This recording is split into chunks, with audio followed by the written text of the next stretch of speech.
Em nome do Senhor Jesus, o nome que é anunciado na Escritura Sagrada. Aliás, falando em Escritura Sagrada, qual você acha que é a parte da Bíblia mais conhecida de todas? Qual você apostaria? Há pesquisas que indicam que a passagem mais conhecida, lembrada, citada é o Salmo 23. Você conhece o Salmo 23? Sabe de cor qual é?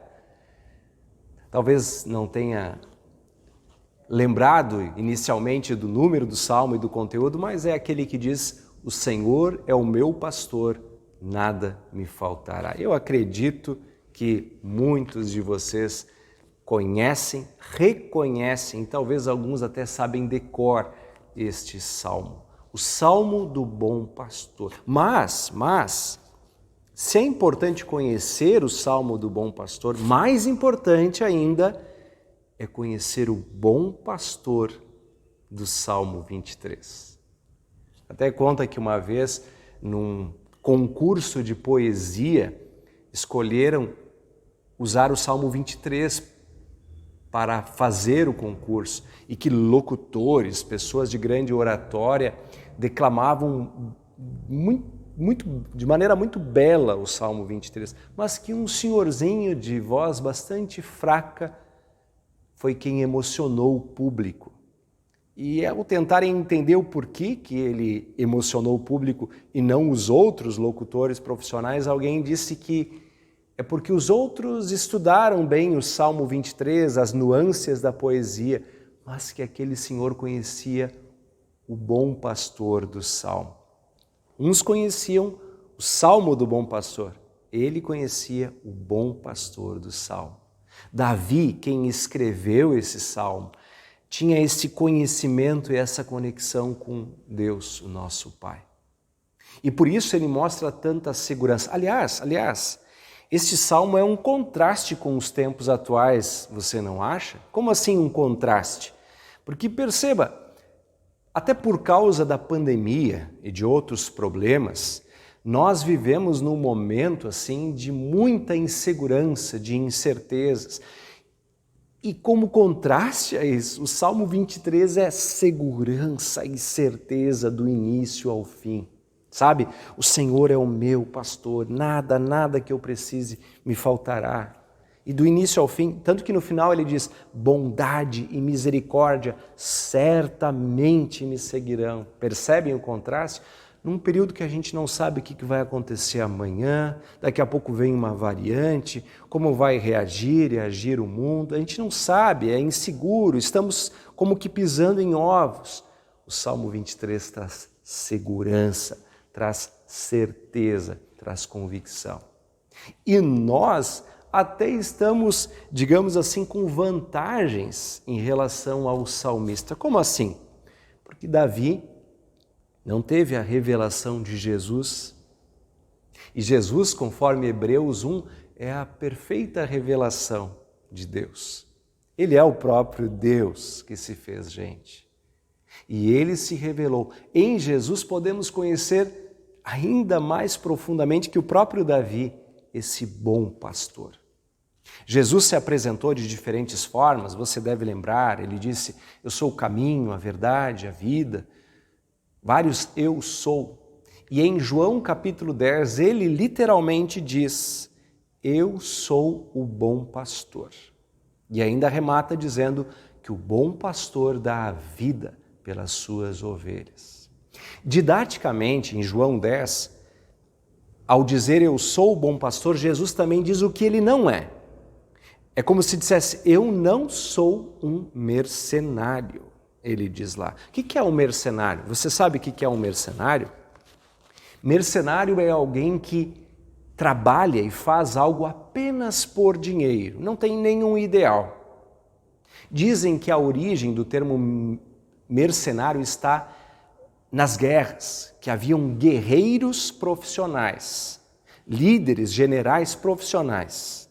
Então eles eram contratados para uma determinada guerra. Eles vinham de longe para lutar uma guerra.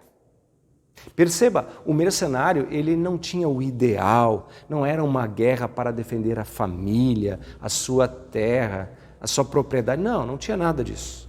Era apenas por dinheiro. Por isso até causava um certo medo, porque se o exército inimigo pagasse mais, o mercenário poderia virar a casaca, poderia atuar do outro lado. Jesus, ao dizer que ele não é um mercenário, ele dá 3 pontos, digamos assim. O primeiro, ele diz, o mercenário não é dono das ovelhas. Com isso ele diz, eu sou o dono, eu cuido, eu tenho uma relação íntima, eu cuido de cada uma. Outra coisa que ele diz, o mercenário foge diante do perigo. Quando vem um lobo, ele foge. Eu não fugirei jamais. Ecoa aquela promessa que Jesus faz para a gente quando ele diz, eis que estarei convosco todos os dias até a consumação do século. Também é como se dissesse o mercenário, ele só pensa em si mesmo. Ele só pensa em si, eu dou a minha vida em favor das minhas ovelhas. Repito o que Jesus disse, Jesus falou assim, ninguém tira a minha vida, eu a dou espontaneamente, voluntariamente, em favor das minhas ovelhas. É sempre bom lembrar isso, porque Jesus tinha o poder, ele entregou a sua vida para dar vida e vivificar o seu rebanho, cada um de nós, as suas ovelhas. Nessa reflexão dos mercenários, é bom, assim, abrir um parênteses, digamos, e pensarmos na nossa vida. Será que muitas vezes nós não somos como mercenários, exercendo nossa profissão ou trabalhando apenas por dinheiro? É claro que pensamos no nosso salário, mas precisamos lembrar que com a nossa ação, com o nosso trabalho, estamos cuidando do mundo, das pessoas. É preciso ter isso em mente, como cristãos, seguidores de Jesus. Será que muitas vezes não pensamos apenas nos bens, nas conquistas? Jesus nos faz pensar sobre isso quando ele diz, olha, de que adianta ganhar o mundo inteiro e perder a alma? Até porque objetivos fúteis é uma vida superficial, o que não traz verdadeira felicidade. Bom, vamos fechar o parênteses, porque apesar de ser importante essa reflexão sobre nós, hoje, nos textos do Salmo 23 e João 10, o foco está em Jesus.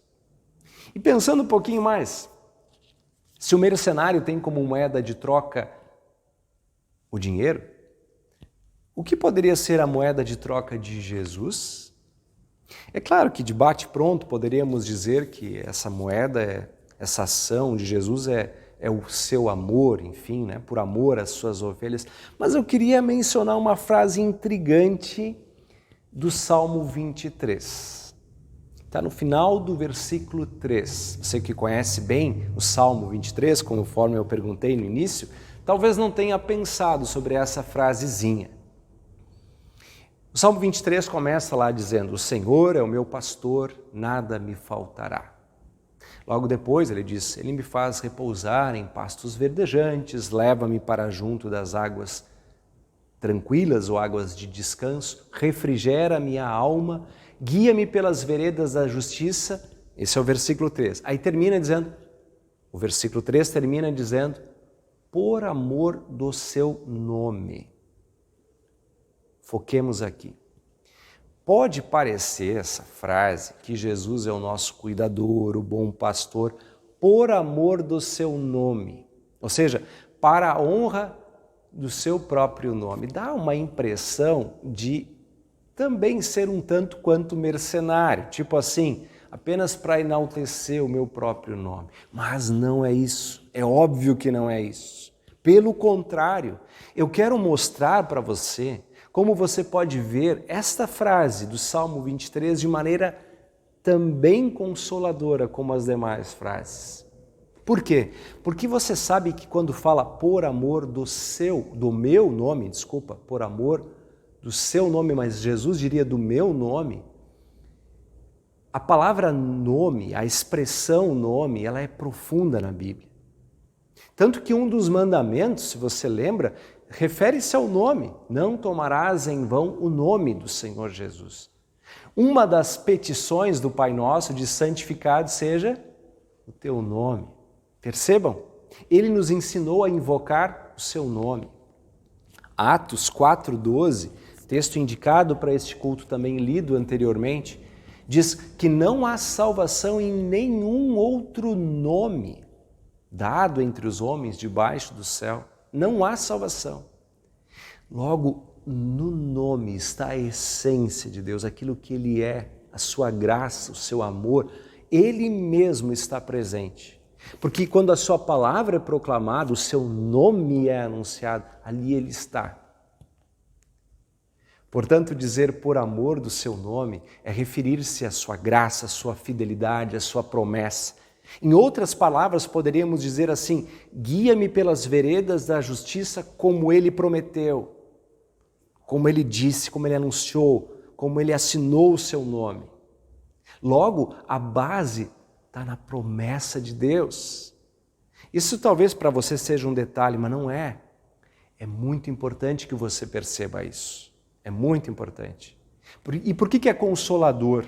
Porque se Jesus fosse o bom pastor, só porque somos ovelhas queridinhas, obedientes, talvez valorosas pela nossa lã ou sei lá o quê, a gente ficaria inseguro, porque no fundo nós sabemos que somos pecadores, que somos como ovelhas que têm uma lã cheia de sujeira, que não presta para nada.